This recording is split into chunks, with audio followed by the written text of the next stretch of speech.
We'll Work for Patients, episode 45. I think if you think about the relational patient experience, that long-term benefit, you can't let patients just fill in the blanks. Why can't I have the outreach as a doctor saying, how are you doing? How are you feeling? Let's keep you on this continual schedule because we are making progress. But if you lose that cadence, then that's where you lose it. What up, Will Workers? Frank Sardella here, and I have a phenomenal guest who pioneered a technology I have been raving about and exploiting all over the internet. But that's not what I want you to take away from today's episode. You are about to hear a true story of innovation born not from in-clinic experience, but from a real live patient who saw a future for us all in which we can get our patients to comply, retain them, and reactivate them without letting anyone slip through the cracks, and how he took the idea from concept to 80 million patients contacted and counting. So pipe down, hone your attention, and take notes because you're about to hear how it's done and done right. Today's episode is entitled, You Can Walk the Walk, but Can You Talk the Talk?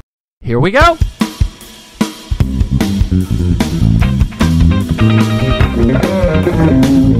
Thanks for tuning in for another episode of Will Work for Patients, a free advice podcast dedicated to help chiropractors get on purpose and grow their practices. Get ready to tune in and turn up the volume of your practice marketing. And now, turning up the volume on his mic, big-time chiropractic advocate and your host, here is Frank Sardella. Hey, that's me. Yes, it's me, and I am back, Will Workers. I am here with bells on today because I have got a crusher of an episode for you.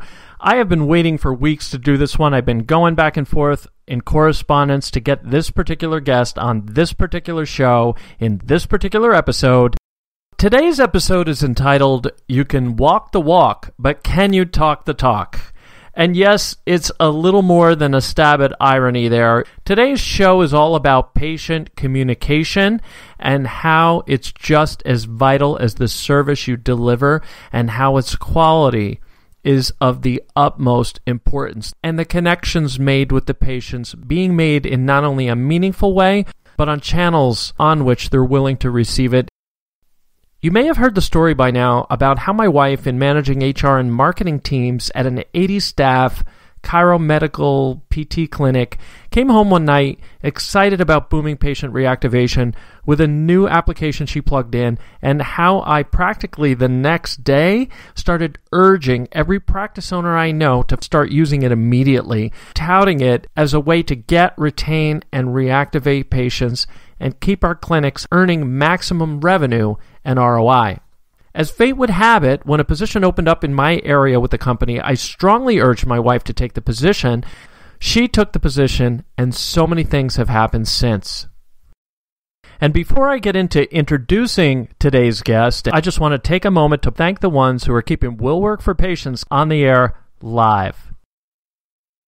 In practice, it's hard enough to garner any online presence without breaking the bank and the practice in the process, and getting online reviews can be even more frustrating, especially trying to get enough to outweigh that one bad one. It's inevitable. Social media is today's word of mouth. Well, I want to tell you about something called DC Marketing Products developed by Dr. Jerry Dreesen, practicing chiropractor, electronic marketing genius, and former guest right here on Will Work for Patients. Well, Doc developed many marketing assets. My favorite are his chiropractic review videos, which comprise a system of exploiting your positive online reviews, getting them widely read, and creating way more bang for your online buck. Featuring a professional spokesperson, the most unbelievable thing about these premium review videos is their surprisingly low price tag, one of the best marketing values out there for practices. So visit dcmarketingproducts.com/podcast for a special offer where Doc will comprise and publish one of these free for newbies just for being a listener of Will Work for Patients. Find out how to get great mileage out of your best online reviews. Visit dcmarketingproducts.com/podcast now.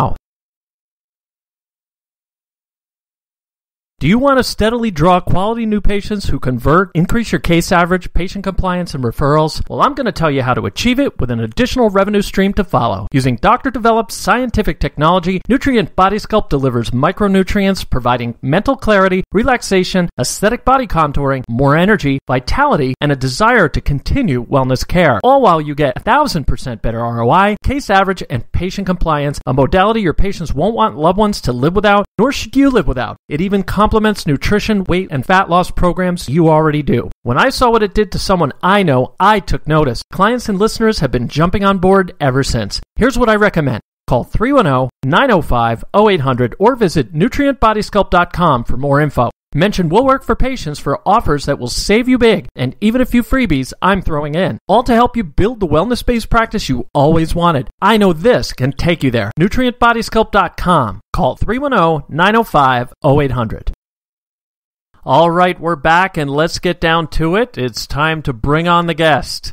Utah Business Magazine called this company a leader in patient relationship management solutions. This platform reaches and maintains correspondence with, as of 2017, an estimated 80 million patients nationwide and growing, including use by over 100,000 healthcare professionals and no less than 25,000 practices. Staggering, just staggering. Now, he claims to have launched the company to help support practices with the common yet costly problem of patient no-shows, a problem you and I talk about on the show, in coaching calls, and even in casual conversations constantly. Since year 2000, he has innovated and guided the direction of his company using the latest technology to meet all the patient relationship management needs of practices. But it wasn't a total walk in the park, and that is part of the reason why I have him here today. No, it's not because I'm emphatically endorsing this company all over the internet. I am. It's not because I believe we're looking at a salvation level tool in terms of our growth. We are. But it's because he is an amazing story in his own right.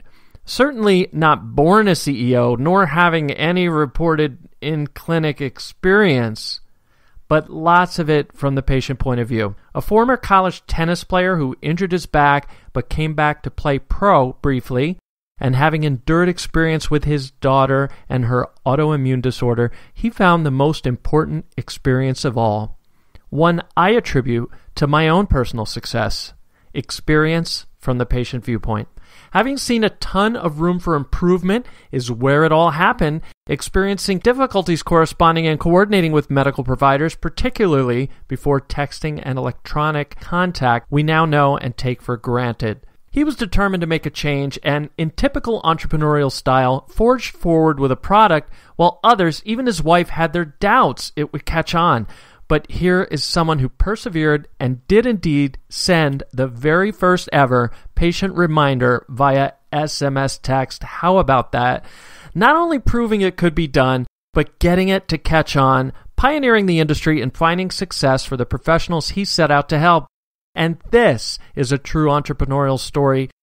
And it is this which I wanted to bring to you today, and why I'm so excited to have this guest on the show today. So please welcome to Will Work for Patients, CEO of SolutionReach, Mr. Jim Higgins. Jim, welcome to the show. Say hello. Yeah, hello. Frank, it's good to be on the show today, and that's quite the intro, and appreciate that. I don't know. I'm like, I want to know who this guy is. I got to meet him someday or something like. But hey, look, I'm really happy to be on the show. I appreciate all the support that you guys have given, and love to have the conversation today. Awesome, man. Well, I'm really happy you're here with us today on the show, and it's been a long time in the making. We went from exchanging tweets to exchanging assistant phone calls and so on. A few weeks in the making, but certainly worth the wait, I can tell you that.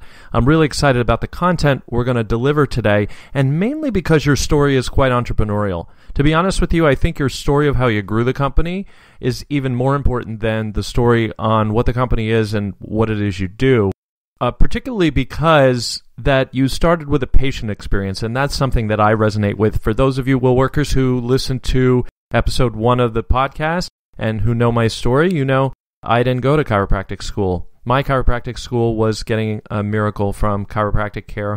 But Jim, you have quite a story, and I really want to explore every facet of it because I think it's very inspirational on growing anything. Not to mention the problems that you solved from the patient viewpoint, and I would like to give some of our practice owners here even more of that patient viewpoint. So what I'd like you to do now, if you would, is get into your story more from your perspective. There are a lot of things there that would be very interesting to hear from you, not just from my viewpoint. For instance, did you really go pro as a tennis player?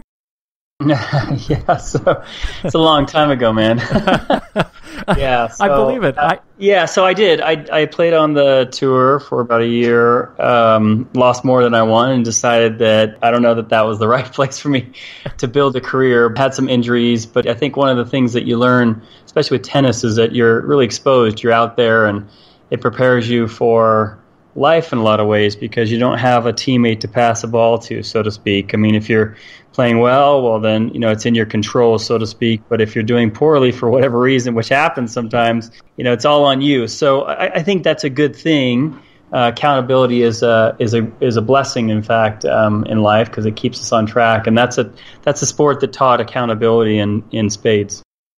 Well, Jim, I'll tell you, we're not barely through your bio now, and we already have takeaways here. Folks, accountability.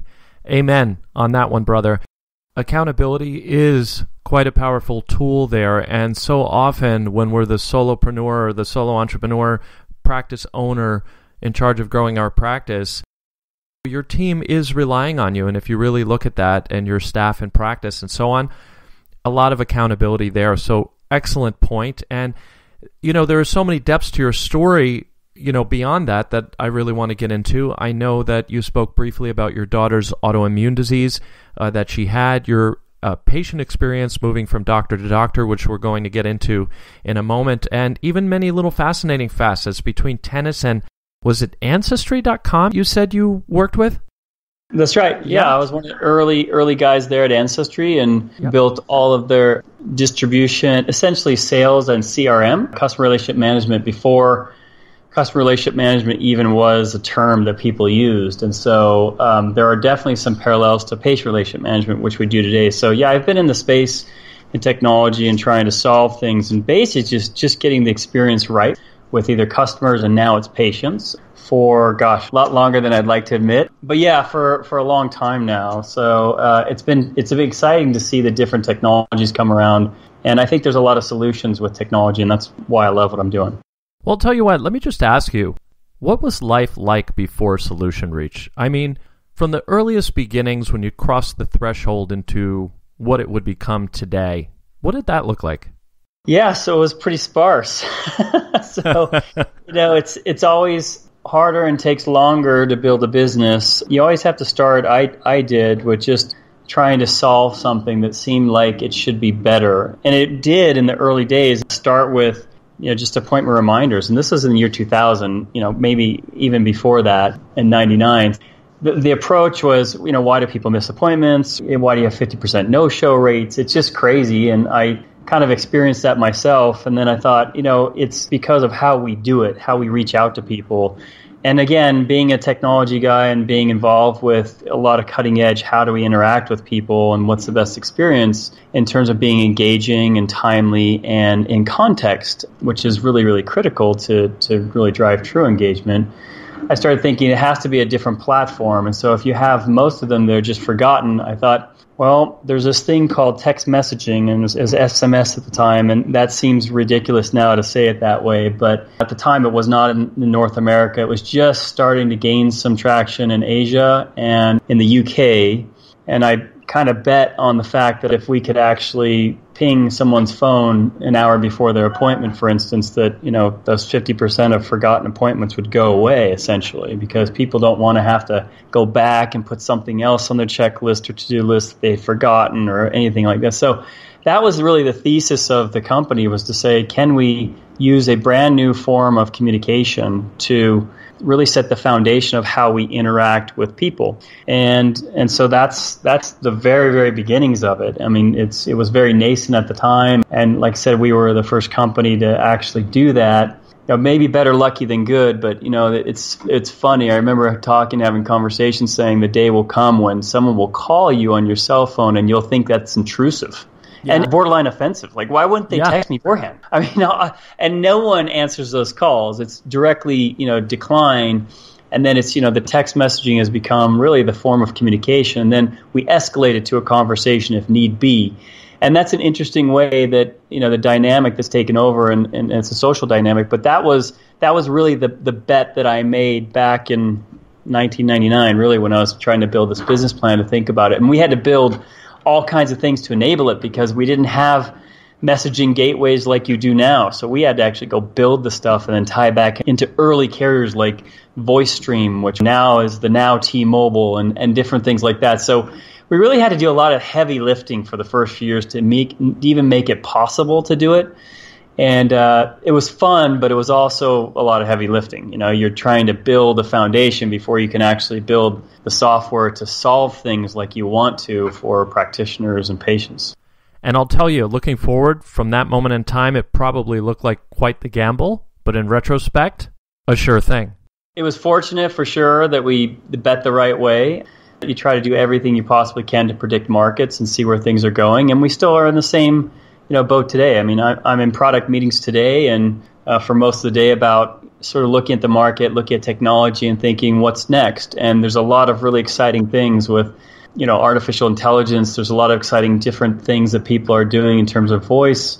You're thinking Alexa with Amazon. How does that fit in? All the things Apple's doing. So it's actually a lot of fun and exciting, but yeah, you have to get it right when you're thinking ahead, and that's why we have so many people we do only thinking about this. That's the cool part. I think that's one of the fulfilling things about, you asked on the other side looking back, I think one of the cool things now is that, all we do every single day is live and breathe patient relationship management and where things are going and how to make it easier for practices. And at the end of the day, our clients can just kind of hopefully have a lot of confidence in us that this is what we do, and we have a lot of people doing it, and they don't have to think about this stuff. This should be in the background running and making them better and actually helping to get better healthcare out there to patients, because ultimately that's what we're trying to do.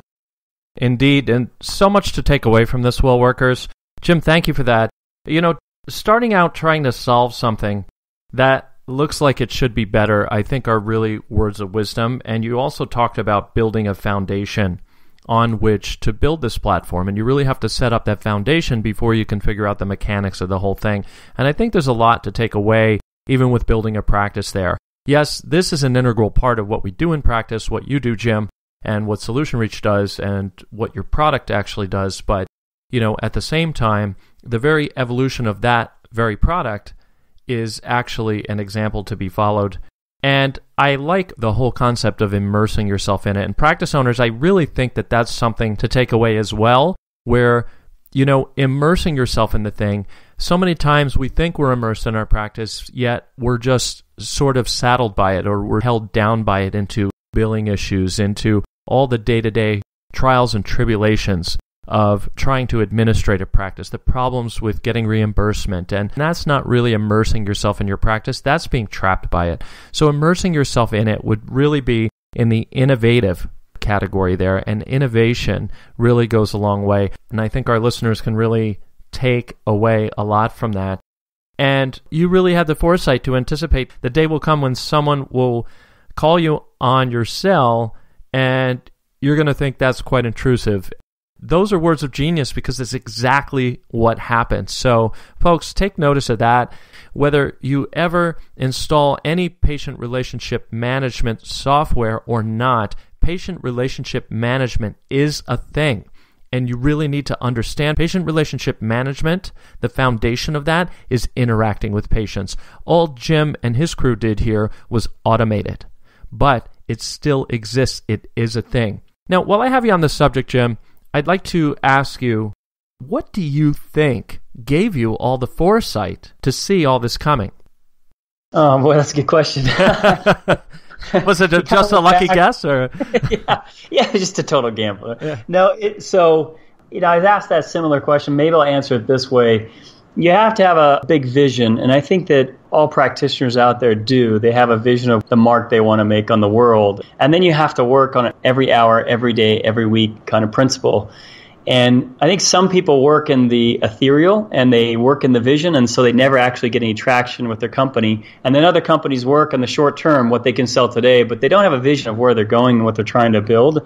And so there's a kind of a artificial limit set on that business and what kind of impact they have to have. So I think I look at it, and I always had the vision of where we were going and why, and I think we still have a very clear vision from that perspective. But kind of backing in, it's all the stuff that you have to do on a daily basis. It's the grind, and that's something that I think we take pride in. We don't really think of ourselves as employees. We think of ourselves as solutionaries here. And I think we all are really invested in that. And you have to be completely vested in it. You can build good products and sell and do all the typical things, marketing and sales. Or you can build something great and make real change. And we kind of think about it that's our mission. And it's really our responsibility to change the way healthcare is delivered. And look, in 50 years, I'm not going to be on the planet probably. That's okay. That's part of the cycle. But we all can see how healthcare, that movie ends, so to speak. The immediacy and the intimacy. But we feel like we have to do that, right? We have to build that today for that to be there in the future. So, there's a lot of legacy-driven aspects to the way we feel about things. And one of the greatest things is just our clients to give us great feedback. And, we're not a perfect company. We're going to get some things wrong. But I think we get more right than wrong. And it's because we listen to our customers. And the challenge with that, though, is that we're always building something that hasn't been built before. So, right, yeah. It's a little difficult. If you're just building another phone after the iPhone came out and, it's kind of... that is what it is. But when you're doing something no one's done, it's a little more challenging. You're going to get some things wrong. You have to take some chances, and I think that's part of our culture here and how we look at it. We do take some chances. We are excited about building for the future, but again, we have a pretty solid vision of what that looks like. And Jim, I think you just redefined legacy for us all there. That's really an excellent illustration and definition of what legacy really means, and so many interesting points that you made here, Jim. Will workers, I could go on and on about what you could take away from this. I really like the part about being more right than wrong, and that we are going to get it wrong sometimes, but the real innovators, the true innovators, are the ones who concentrate on making those wrongs into rights and learning from those wrongs. In practice, as a practice owner, how many times we kvetch about bad reviews online that we might have gotten due to some disgruntled patient. If we look to more of our surveys and reviews as ways to learn in terms of what we might have done to precipitate those types of things, we may be able to learn from that and grow and be more right than wrong, because overall we are. And Jim, I really like how you call yourselves solutionaries, and Will workers, I really think you should start thinking of yourselves as solutionaries.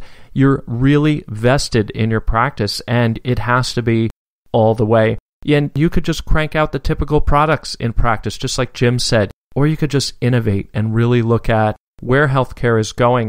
My favorite thing, Jim, about what you said was about the responsibility to change how healthcare is delivered. Will workers, this is our responsibility, not only going forward, but always has been our responsibility, because we are the true changers of healthcare in this world. We are making headway, but we need to continue to innovate, because just when we gain some ground, times change, platforms change, the way people communicate change, generations evolve. And we have to evolve with that to keep the ground that we gain, so we're not going 2 steps forward, 3 steps back, but rather 2 steps forward, maybe a half a step back. And not just work in the ethereal and on vision, and not just work in the short term on the other extreme, but to have a balance between those. So I think that's brilliant, Jim. Thank you so much for that. I want to read a quote that I read from you. You said, "When I think about healthcare and the experience that we have both on the provider side and the patient side, I'm pretty sure I know how the movie ends." Well, I'm looking for spoilers here, Jim. So maybe you can give us an idea. You had the foresight all those years ago to see where we are now. So where does Jim Higgins see us in 10, 20, 30 years from now that we're all in practice? Where do you see healthcare going in that timeline? Well, I, like you, don't have a crystal ball, so it's Sure. I'm probably as wrong as I am right, but I think there's a fundamental shift that's happening, and we're probably driving a lot of that. You think about people say, hey, we want to change the world. And I think that's great, by the way. Don't get me wrong. I'm not trying to be flippant about that comment, because I think that's great. Steve Jobs says a great thing about people that think they can change the world are the ones that do, the crazies. But you have to have scale to actually get to have that. And creeping up on 100 million unique patients, we have a chance now at actually changing expectations, because all of a sudden it's not necessarily driven from the provider outward to the patients anymore. And again, I'll kind of back up and answer this question, but I'll be on the soapbox a little bit. You tell me if you want me just to move on too far up. That's okay. But I think what happened was it didn't matter what vertical of healthcare you're in. We had this thing called the EMR, so electronic medical records, and the workflow was different. But when that came in the office, it defined what the workflow should be. Everything was evolving around this software system that was very new. And people were kind of learning about it, but how do you get paid? How do you put information in this system of record? How do you use it? And so all of a sudden, I think a workflow was created in practices that is artificial one and probably the wrong one. And I say that because that connection between the patient and doctor got even bigger. And so a lot of this thesis is, can we bring back Doc Mayberry, that experience that you might have with technology, and I think you can, but you have to get scale enough to change that from a consumer perspective. So patient experiences is one, for instance, this is a prediction. I think in the future, and it's coming fast, I think we'll have patients that say, are you a text-enabled practice? And I think we'll have practices kind of say, well, I don't know, what do you mean by that?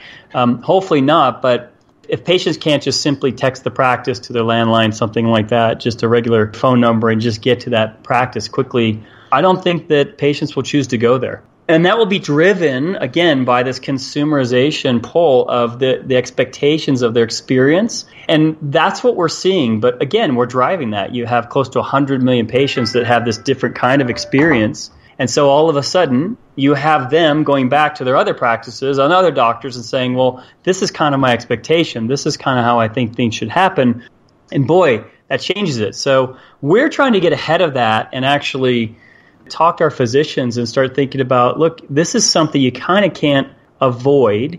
There's so many benefits, and I won't go over all of those things, but just understanding and accepting the fact that it's going to be different, and it's different today. The expectations that we have. And I think that sometimes our doctors are just kind of in their four walls thinking a little bit, saying, well, this is what I'll do, and I'll evolve around my EMR. And it feels a little overwhelming at times, I think, to doctors about, well, I don't know if I need to be involved in social media. I have no idea about the different technologies out there. I mean, they can't keep up with the consumerization that's going so fast. And so first is just kind of admitting that and getting to the point of saying, yeah, I know that's here to stay. I can't change that as a doctor. I need to scale, and in order to scale and meet the needs of my patients, I need to do some things differently. And whatever that may be, I mean, but you need to be thinking differently about it. And I think that paradigm shift is happening now. So that's going to continue over the coming years. And then the cool thing about it is that the technology that's out there, there's so many different things that are coming and evolving so quickly. And I think that there's mediums of communication that are important. Certainly we're believers in text. I think that audio and video is going to play a really interesting place. I think that artificial intelligence will play an interesting place in terms of how do you really engage, again, the right way, not just a typical terrible answer that you call, that we've all done in the past. It's not an FAQ kind of scenario, but I think there's some expertise and some things that we can embed. So really our goal is so the physician can actually get the best care and almost duplicate himself or herself to, almost clone themselves, right, to go out and give the best care and meet the expectations of the patient. So it's kind of a long-winded answer, frankly, but I think that comes with, you have to understand the wave is here, is coming. So what do? Run from it? Stay there? No, you have to charge the wave and dive under it, right? We're all taught that if you've ever been to a beach in your life. Well, because you get wiped out otherwise. And that is coming. And so you have to make some choices about how you think about it. And once you make that choice that you change your paradigm, then I think practices will thrive, frankly, versus kind of being paralyzed. Well, workers, there is your future right there in front of you, predicted by Jim Higgins, virtual soothsayer of this technological age. How we communicate will continue to evolve. Charge the wave and dive under it so as not to wipe out. Change your paradigm so your practice can thrive. Thank you so much, Jim, for those words of wisdom. Now, I know your time is precious, Jim, so as we come to the close of this episode, tell us this. What advice would you give to practice owners such as chiropractors, wellness professionals, physical medicine specialists, these types of people? What advice would you give them going forward into this future to establish communication and manage proper doctor-patient relationships with this new generation of potential patients? Based on your experience, what would you say would be some good advice to follow? Yeah, Frank, thanks for the question. I'll just give you my personal advice and what I think. So I go to a chiropractor. My chiropractor is great. I love chiropractors, frankly. And wellness doctors, we've done a lot with my daughter and wellness doctors and different things. As you can imagine, when you have diseases that are undiagnosed and there's, big question marks by it. But anyway, my chiropractor, I love it. So my experience is this. My doctor has 3 exam rooms, and he is very busy. So his schedule is packed, which is great in some ways. But what it means is he has very little time to interact with patients. And so it is a treatment, and within that treatment, his bedside manner is fantastic. So, he can't get any better. But the challenge I talked to him about is your practice can't get any better because you're limiting yourself. You can do just so much. And I think that our doctors, try to do everything in the world to take care of patients, but they can't. So what does that mean for me? I think about it in this sense. If I walk out and they say, hey, schedule to come back in again, but I don't schedule right then, that's potentially a lost patient. And why can't I have the outreach to me saying, how are you doing? What does it look like? And it can be personalized. And I know you're running and really active, so how are you feeling? Let's keep you on this continual schedule because we are making progress. That motivation is hugely important because it's within context of what I'm being treated for.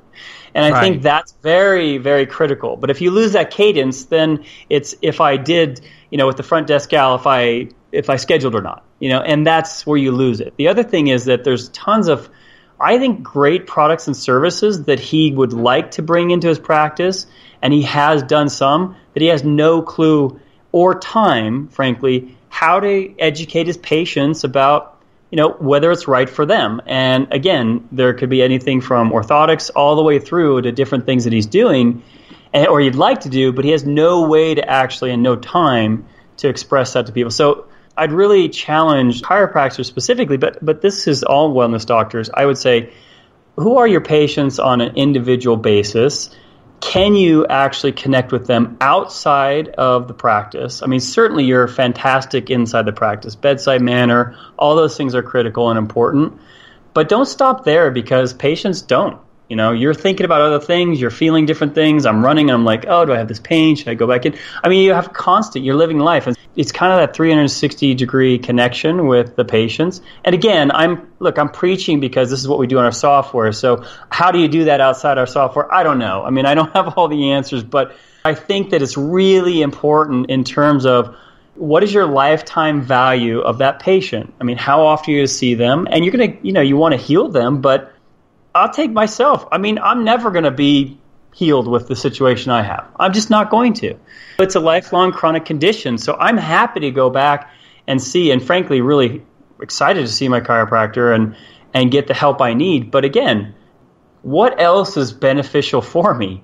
And I got to tell you that even myself, who stays on top of his health, I get busy too. And the old school way of reaching out to people, you just can't scale it. And so I'm working with him a little bit, just trying to consult him. And he's in this kind of mind frame of, well, I'm so busy and I'm just I know I need to do all that stuff, but it feels overwhelming to me. And for him, the staff that he has, he's just not really confident in it. But he'll never truly give the care that he wants to give all his patients because he's a wealth of knowledge, but he has no way to show that. And so the other thing is just that personal connection. It's incredible to think about how much he knows, but unless you take the time to quiz him and start talking to him, it doesn't matter. Why would you ever want to think that you're the same as the next guy down the street? Exactly.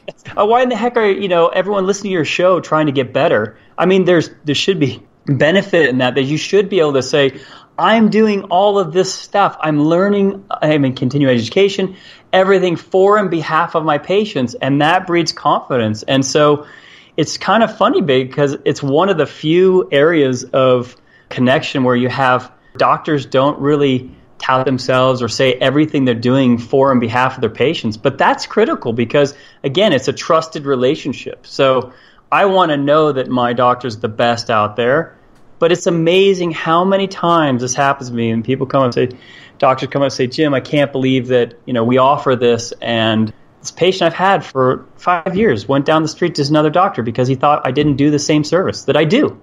Yeah. I said, well, if they don't know, you're asking them to fill in the blanks. And I think if you think about the relational patient experience, that long-term benefit, you can't let patients just fill in the blanks. My doctor is really knowledgeable or seems like he's burned out, or the services he offers are what? Blank. Again, if you're asking your patients to fill those in, then likely everything in terms of retention and new patient referrals and additional products and services will not be part of your practice. And I believe they need to be in order to have a healthy, thriving practice. And so those are just three areas that, again, just witnessing what my doctor's going through and the transformation, I just kind of go, wow, I mean, what has he already lost? That's okay, but he's got to accept that premise that if you let them fill in the blanks, you're not going to do well as a practice.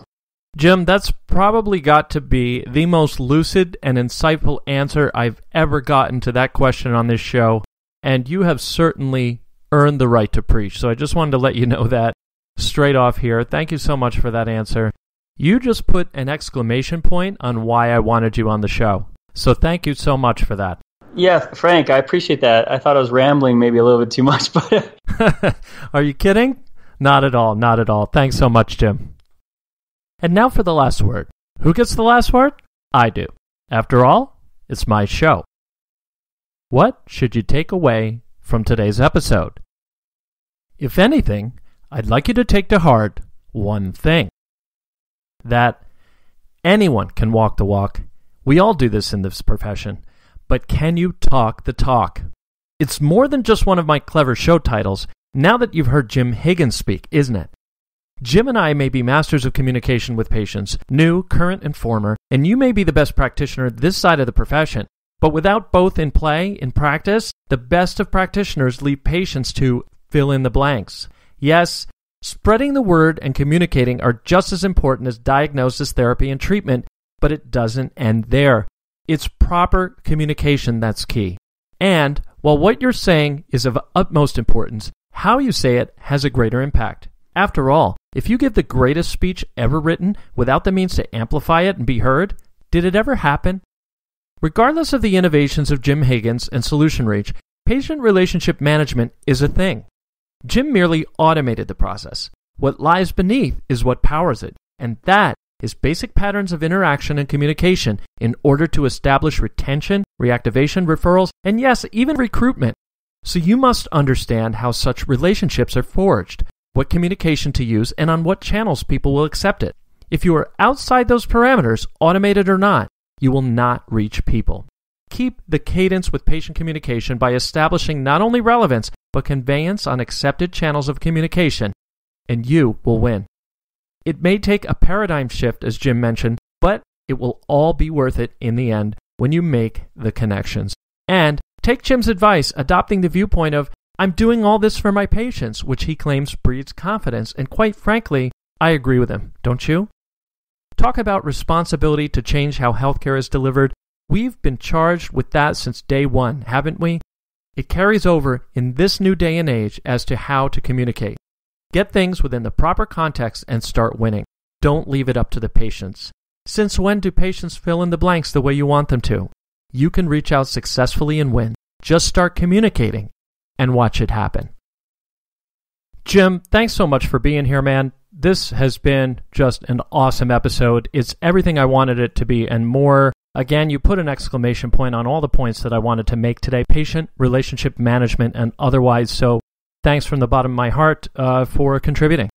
But thanks for having me on the show. This has been great. And again, we just want to help make practices better because then all ships rise when the tide comes in, and that means patients and providers. And so that's fulfilling for us. And thank you for taking your message out and making practice better. It's pretty exciting because, again, this is all part and parcel of us all making it better. And healthy practices, healthy patients, it's exciting to see that rise, and it gets the momentum going, and it's just really cool to be involved in.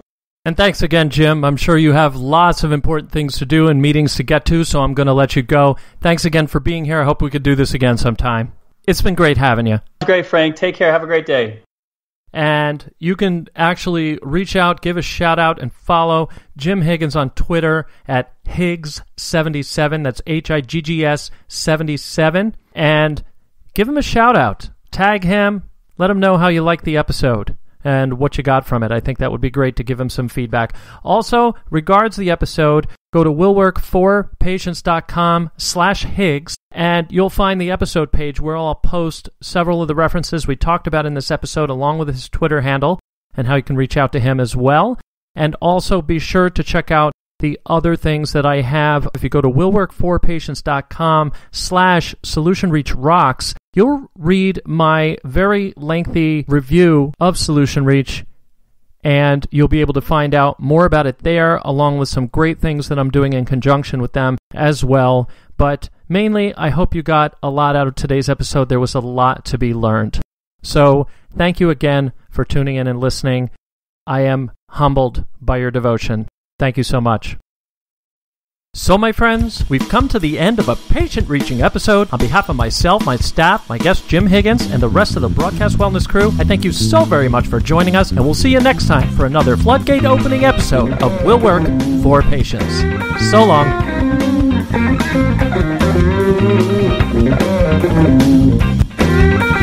Be sure to subscribe and share. Will Work for Patients has been brought to you courtesy of Screening Experts, bringing unscripted simplicity to chiropractic marketing complexity. Today's episode, copyright Screening Experts LLC, musical score composed and arranged by Frank Sardella ASCAP. For more information, visit screeningexperts.com.